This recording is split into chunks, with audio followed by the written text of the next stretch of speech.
안녕하세요. 뚜벅이의 가벼운 인문학입니다. 오늘은 대한제국의 국립현충원이었던 장충단을 가보려 합니다.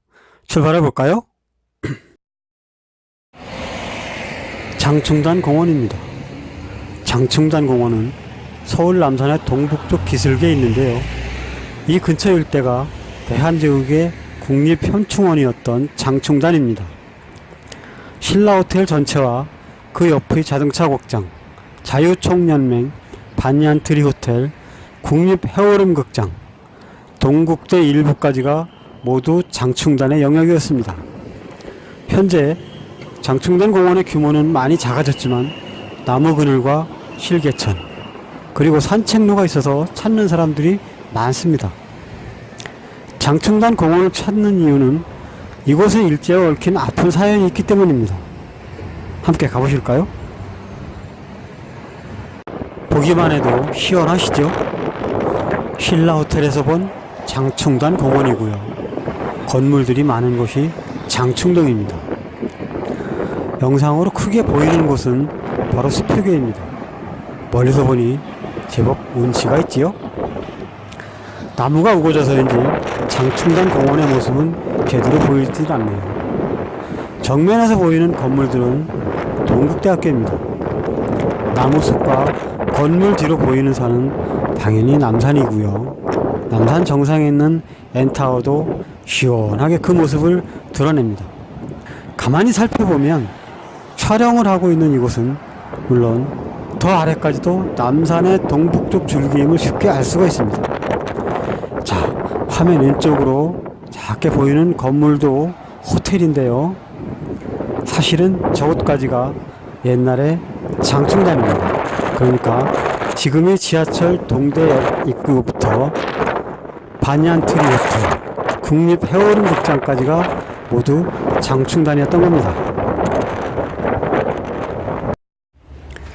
장충단 공원에는 실개천이 있는데요. 여기는 실개천의 마지막 부분으로 연못 정도의 크기밖에 안 보입니다. 작은 사진이 보이죠? 일제시대의 장충단 공원 연못인데요. 당시에는 제법 컸던 것 같습니다. 지금은 많이 작아졌죠. 인공으로 조성된 실개천은 지하철 용수를 사용하는데 그 실개천 위에 놓인 다리가 수표교입니다. 1960년에 청계천 복개 공사를 하면서 옮겨왔는데 일제시대 사진을 보면 당시에도 비슷한 위치에 다리가 있었음을 알 수 있습니다. 아마 그 다리 대신 수표교를 옮긴 게 아닌가 싶습니다. 물도 흐르고 꽃도 피고 실개천이 운치가 있어 보이죠? 이런 실개천이나마 있다는 것이 고마울 뿐입니다. 청계천을 복개하면서 수표교를 이곳으로 옮겨왔다면 청계천을 다시 복원하면서는 제자리로 돌아가는 것이 맞습니다. 그러나 어찌된 일인지 당시 서울시장이던 이명박은 수표교 자리에 새로운 다리를 놓고 수표교 대신 원래 이름이었다고 하는 마전교로 이름을 바꾸어 버립니다. 수표교를 옮겼으면 훨씬 더 좋았을 텐데요. 많은 전문가들은 서울시장으로 업적을 남기고 싶어서라고 말합니다.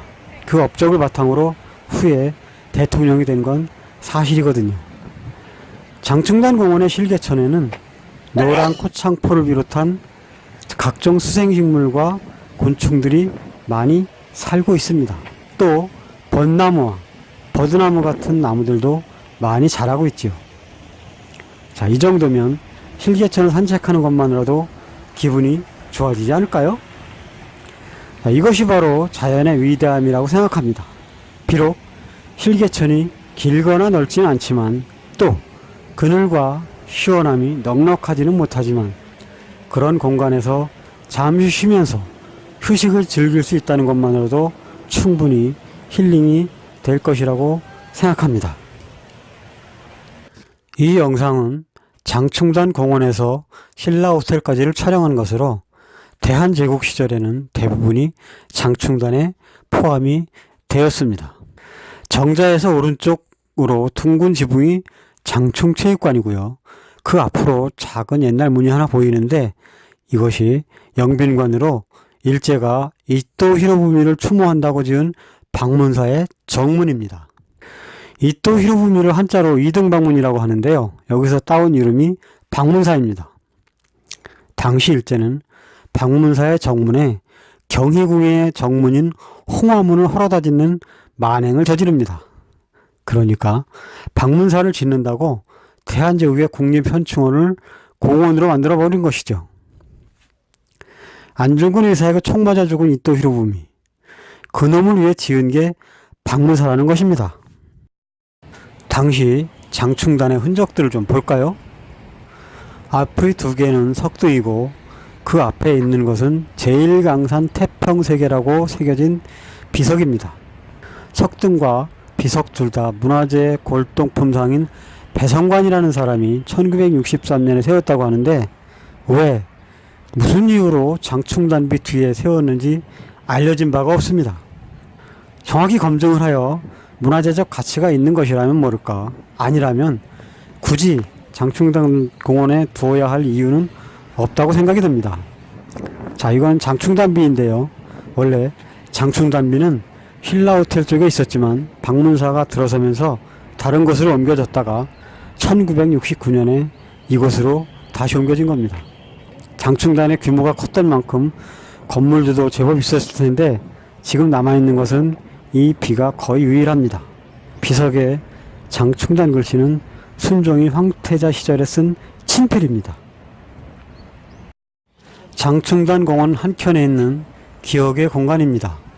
장충단에 대해 알고 싶으시다면 주저하지 마시고 찾아가 보십시오. 대한제국의 국립현충원인 장충단, 그 이야기 속으로 들어가 보도록 하겠습니다. 1895년 조선의 왕비인 민비가 일본 침탈을 견제하기 위해 러시아 세력을 끌어들이자 일제는 그녀를 시해하는 끔찍한 만행을 저지릅니다. 을미사변이라고 하는데요. 이때 순국한 군인인 홍계훈과 이경직 등의 혼령들을 위로하기 위해 1900년 9월에 재단을 세운 것이 장충단의 시작입니다. 이후 이들의 영혼을 위로하기 위해 대한제국에서는 매년 봄, 가을에 성대하게 제사를 지냅니다. 그렇게 되자 이전 이모군란과 갑신정변 등에서 목숨을 잃은 많은 군인들도 장충단에 모시자는 이야기가 나왔고 고종황제는 함께 제사를 지냅니다.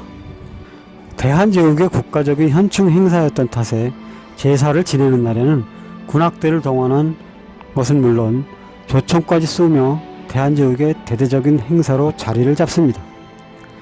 장충단이 대한제국의 순국 영령들을 위로하는 대표적인 추모 공간이 된 것입니다. 조선시대 병영이었던 남소영 자리에 세워진 장충단, 기억의 공간 전시실의 글과 사진들을 보면 당시 장충단이 어떻게 세워지고 역사는 어떻게 되며 어떻게 일제에 의해 파괴되었는지를 적나라하게 느낄 수 있습니다. 이토 히로부미가 안중근 의사에게 총 맞아 죽은 게 1909년입니다.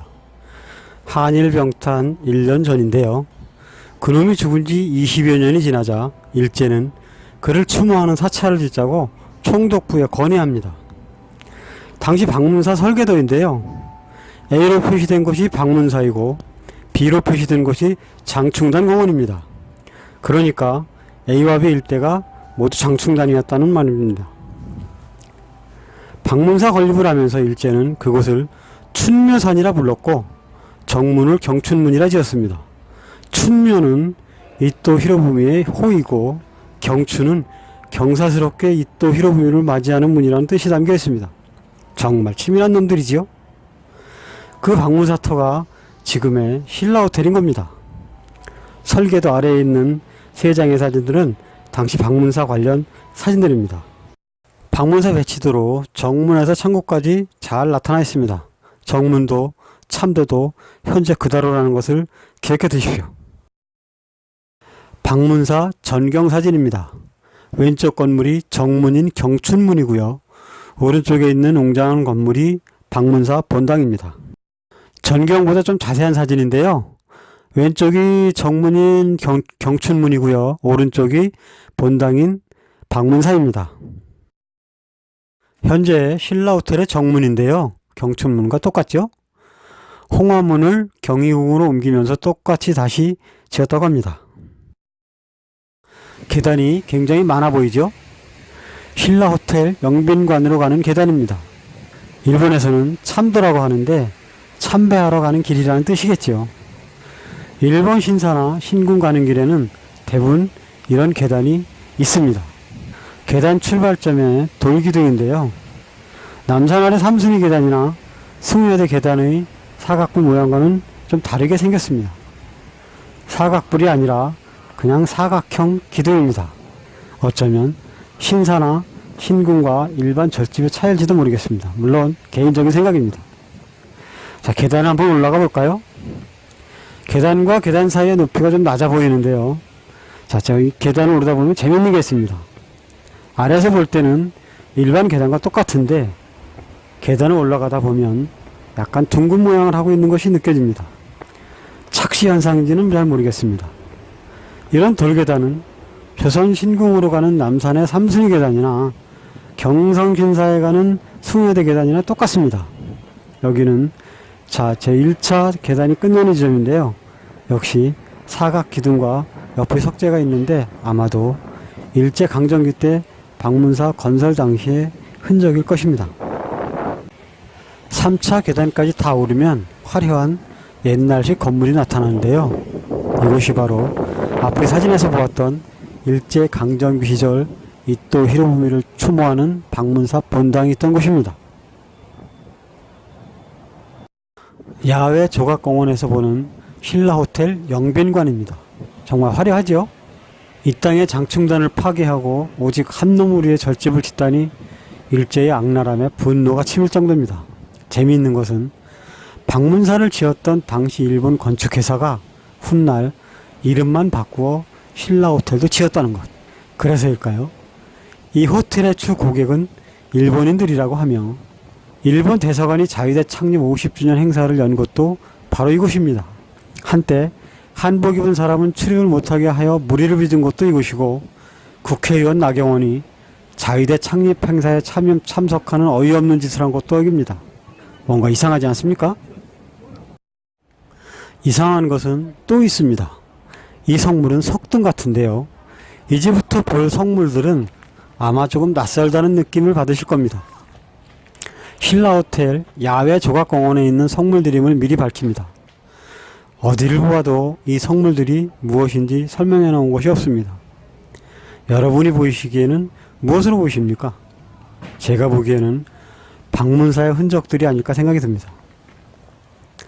이곳에 있을 수 있는 성물들이라면 장충단 아니면 방문사 흔적일 겁니다. 제 개인적인 생각으로는 우리나라 전통 건축에서는 보지 못했던 성물들 같더군요. 그런데 어디에도 성물에 대한 설명은 없고 성물들만 덩그마니 남아 있습니다. 일제의 잔재라 생각하여 알면서도 모르는 척하고 있는 건 아닐까요? 적어도 일제의 잔재라면 노기신사터나 경성신사터처럼 하긴 두 신사의 성물에도 제대로 된 설명이 없기는 마찬가지군요. 혹시 많이 찾는다는 일본인들 때문에 일부러 아무 표시를 해놓지 않은 것은 아닐까요? 저는 이 영상을 국내 모 연구소에 보내 자문을 구하기도 했습니다만 안타깝게도 모른다는 답이 돌아왔습니다. 제가 전문가가 아니라 정확한 말씀을 드리긴 어렵지만 당시 이곳에 있던 방문의 흔적이라고 생각을 합니다. 그렇지 않고서는 어떻게 설명할 방법이 없는 게 사실입니다. 처음에 보았던 석등과 마지막에 석종처럼 생긴 성물의 경우는 우리나라 사찰에서도 종종 볼 수 있는 것은 사실입니다. 그렇다고 해도 전체적으로 연구가 필요하다고 생각합니다. 감사합니다.